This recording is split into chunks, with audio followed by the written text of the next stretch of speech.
To another great day, and you know, most of you, your children have gone back to school already since school started yesterday, or some of you, your children are going back to school next week. We'll be seeing them a lot less. A lot of you are breathing a sigh of relief about that, but there are some things you need to remember. As they are at school and as they are away, we have less time to communicate with them, less time to see them, less time to see what's going on in their lives. And it's very important that communication continue and that we watch for signs of damage to self-esteem, of problems with self-esteem, and of all the stress they're going through as kids. We forget that growing up is not an easy thing to do.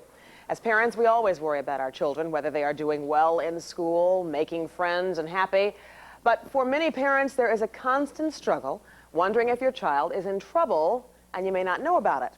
Joining us today are Jim Tuman and Dr. Steve Gorham. They are experts on children and the relationship with their parents. They will help us to identify who is a high-risk child and the warning signs if a child is in trouble. Please welcome our guests this morning. Good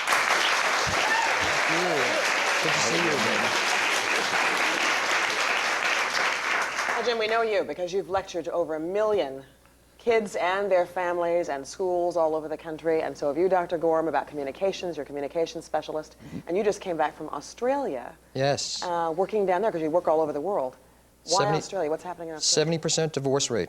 In Australia? Breakdown of the families, large alcoholic problem, double-digit unemployment. You know, all of the problems that we saw, we began to see 20 years ago are now, they've emanated to Australia now. Seems like such a benign country, doesn't it? Australia doesn't strike me as a place that would have a 70% divorce rate. I was shocked. As a matter of fact, Time Australia did a cover piece on the breakdown of the family in Australia.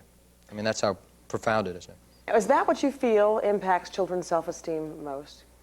Well, the family is the basis. The family is a support group. The family is the key to the beginning of a child's self-worth, and how kids relate to their parents is the inception of of where they go with their own value. Mm-hmm. And so that's the key.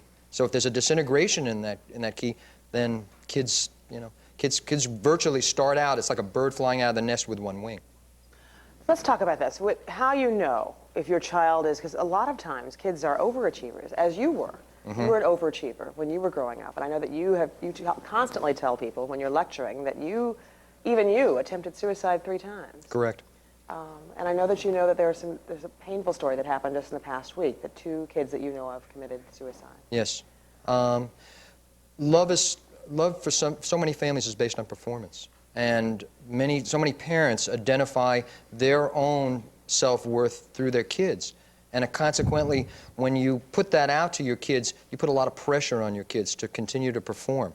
And in the back of most kids' minds, where love is based on performance, there's always the fear, what happens one day if I don't perform? What happens one day if I don't achieve? What happens if I don't meet the expectations of the people in my life? Where do I go? So even if you're a straight-A student, you're captain of the football team, or you're president of the class, and all these things are happening. Twice as much pressure, because you've got to stay at that level. Mm-hmm. Yeah, exactly. I think that's the biggest problem. See, when we really analyze we think of ourselves as human beings. I like to think of it in terms of needs. What is it we need? And there are basically 5 things I think that we as human beings need. We need air to stay alive. Right. Air, water, food, clothing, and shelter, keep our body temperature. But the big thing that most of us don't realize we need just as much, and that is, we don't have a word for it, but it's kind of in the ballpark of we need strokes, we need love, we need attention. Approval. We need something from somebody out there telling us we're okay. Some people get their approval by trying to overachieve. And a lot of times you take a look at overachievers, and what you find is you find parents or other significant people in their lives who are withholding from them. In other words, you have to really do good. It's the student who, if you bring home an all-B report card, that's not good enough. Well, Why didn't in order you to get the your A? right, in order to get your approval, you have to keep doing more. And so oftentimes we don't look at the overachiever as a kid in trouble or having problems, but clearly these kids do have problems. And on the other extreme is the child that doesn't achieve as well. They're that trying to doesn't do get as their well, attention that a is different way. left out in school. So how do you know, if you're a parent and your child has gone up to school now and you know that there's something that's just not right, or perhaps you just don't know, because very often parents say, I had no idea that there was anything wrong. How do you recognize if your child is in trouble or at risk? Kids spend a lot of time hiding their feelings, and they spend a lot of time fooling their parents. They virtually fool their parents. That means they may be in deep trouble, but they're never ever going to show their parents.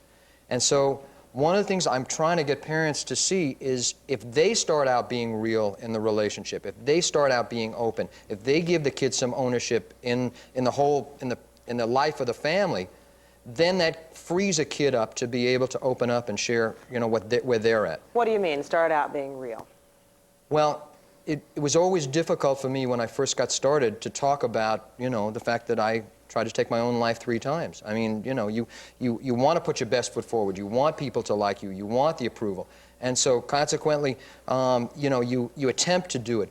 And so to be open enough to say that in front of a large group gave a lot of people permission to come up to me and say, gee, Jim, I was where you were at. I had this problem, especially kids. I mean, I'm 49 years old and kids call me Jimmy. I mean, this is, I've built this relationship and this trust because I've been willing to open myself up. And I believe that for parents. I believe kids have no ownership in family. I believe sometimes they're economically powerless, and the parent uses the leverage of saying, well, if you don't like this, you can leave. Well, the kid can't leave. The kid can't get out of there. And so consequently, that pressure on a child, renders them helpless. And they don't know where to go, and they either had to adhere to, to the demands of the parent without any voice, or else, they have that's it. You're saying they need to have some sense of control. Some sense of ownership. Control, as Steve puts it, is a real struggle word. But ownership in the family is... Give us examples. Well, that they need to feel, I have a lot of parents that come up to me and say that they're free enough to cry with their child, to let them know that they're in pain, to let them know that they're struggling, and so that the child can be a comfort at that moment. The child can feel like they have a responsibility in the family, that they have a, that they're part of this. What about the parents who say, but that's not my role as a parent, I'm supposed to be the strong one, you're supposed to be able to depend on me, therefore you can't see me cry, you can't see that there's weakness here, it's too much of a burden to put on you, you're just a baby. Yeah, I'd like to address that because I think that's a real key issue. I think that as parents, first of all, being a parent is one of the few things that we do in our society. Nobody licenses us to be a parent. Nobody teaches us a thing. Nobody teaches us how. We come with no training manual. I mean, there it is. All of a sudden, we have a baby, and that's what happens. And so I think to a large extent, we don't understand what our role is. What are we supposed to be doing? And from my point of view, I think that what we as parents are supposed to be doing with our children, what our goal is, it revolves around, again, those 5 needs. We got to take care of those basic needs of our kids. Most of us are fairly decent at taking care of the first 4. Right. We give them the house and the clothes and whatever. But the last thing, which is the love and the understanding and the openness, they don't get. But the big word, and you said it, is self-esteem. You see, the strokes, the love and the attention is all there to build up one's self-esteem. Some people think that's silly. Some people think that's just spoiling somebody. You can think anything you want, but the bottom line is that if you analyze what it is we as human beings want out of life, clearly good self-esteem is one of them. In fact, as you mentioned at the beginning, I do a lot of lecturing, and one of the things I do is I go out and I ask people, what are you looking for out of life? What's the goal? And everybody gives me the same 4 answers. Number 1 answer, biggest answer I ever get, what do you want out of life? I want to be happy. Mm-hmm. Second most common answer I get, I want to feel good about myself. Mm-hmm. Third most common answer, I want to be productive in my life. And the 4th most common, which is I don't hear all that often, but I want to be healthy. Now stop and think about it a second. A person who feels good about him or herself is happier. A person that's happier is more energetic. A person who's more energetic is more productive. A person who's more productive feels better about what they're doing. It's a cycle, see? On the other hand, look at the other end of it. A person with lousy self, you feel terrible about yourself. You've been put down your whole life, parents don't understand you, nobody gives you any strokes. When you feel lousy about yourself, you tell me, are you happy or are you unhappy? You're unhappy, you're non-productive, and your health goes, because they say that's connected to your mind. Well, sure, but think about it. Unhappy is depressed, and when you're depressed, what happens to your energy level? Boom, right down the tube, see? And so you stop and analyze what life is about for most people. We're trying to get out of this negative cycle into this positive cycle. We're trying to get, is that right or wrong, see? That's what most of us are all about. Now I'm going to tell you something startling. Statistics tell us 77% of all people are in the negative cycle.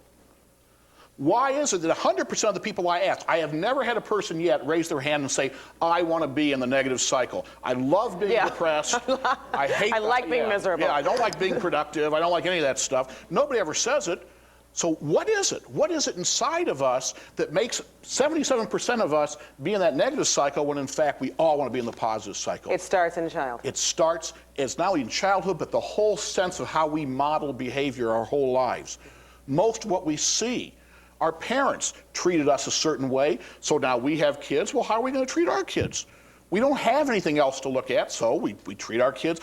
Look, half the people in this audience, I'll guarantee you, who are parents, at one time or another when they were kids said to themselves, I am never going to treat my kid the same way. And we do. And we do. You right. hear the same because things how coming else out of do your we mouth. know? See, we know nothing else. We're going to talk about that. How you do that, how you do it differently. If you didn't like the way you were coming up, if there are things and mistakes you thought were made, how you change it and do better for your children when we come back.